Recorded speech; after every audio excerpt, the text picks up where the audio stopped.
Hi everyone, hope you're doing well. This is a video for homework number 102. Please make sure you post it on Google Classroom, a picture of it so you get credit for it. So this is on dot plots and shape distribution, and here we go. Number 1, each person in a random sample of 10 ninth graders were asked, how many hours did you spend watching TV last night?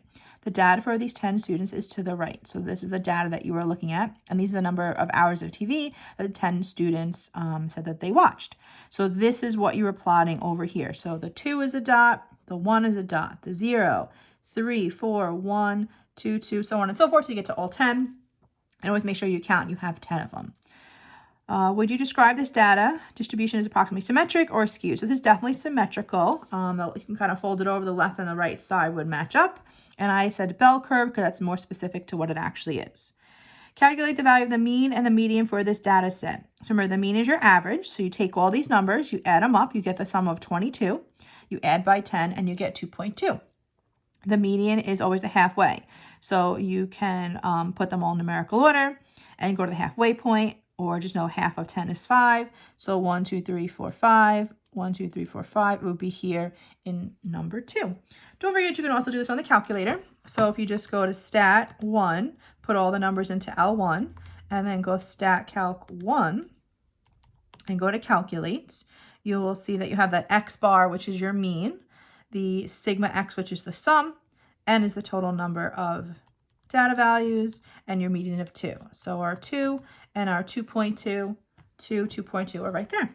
If you wanted to describe a typical number of hours of TV for these 10 students, would you use the mean or the median? Notice that they didn't say the mode. They're not going to say the mode because hours is numbers. So numbers is only mean or median. So because this is symmetric, that means there's no outlier. Whenever there's no outlier, you should use the mean. So that's kind of like from our previous units. All right, number 2, the height of the 20 basketball players. So let's see, you can see all that? Yes. All right, so you're going to make a dot plot. Again, each one of these values should be a dot. Make sure you have 20 of them all together. Would you describe this data distribution as approximately symmetric or skewed? So this one is definitely skewed. You have all the dots close together here, and then you have this random dot over here, which is your outlier, and that's going to be skewed left. So this is considered where the tail is. The tail is where it's skewed. So the tail to the left, so it's skewed left. And again, what's skewing it, what's pulling it down this way is that outlier. I also wrote bimodal because you notice that there's 2 peaks.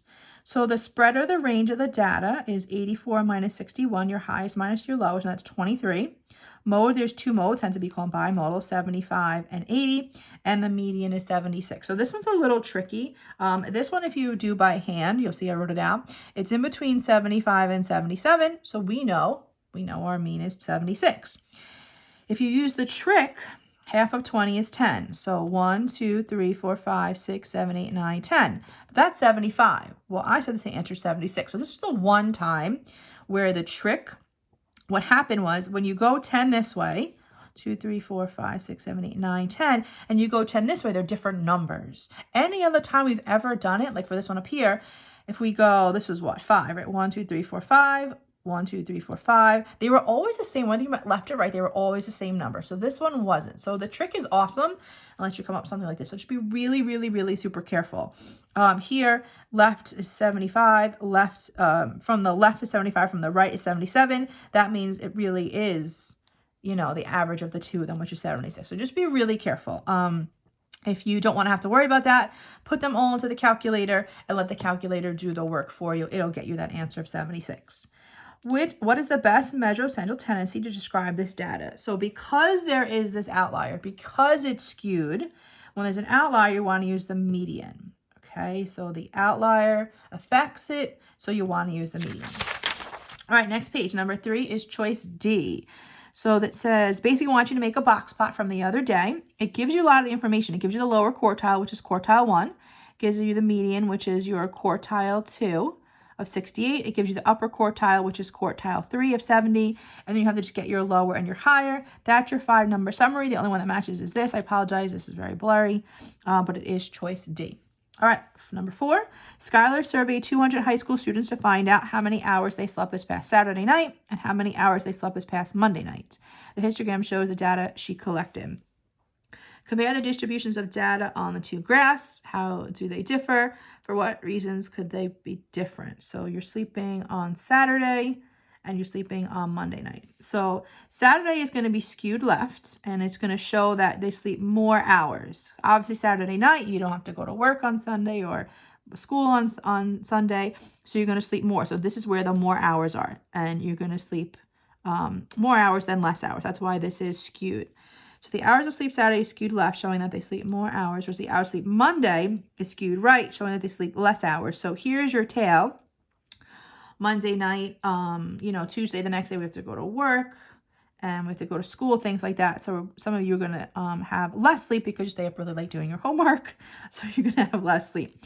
Students have to go to school Mondays, so they will get less sleep. I guess I'll probably change that to Tuesday.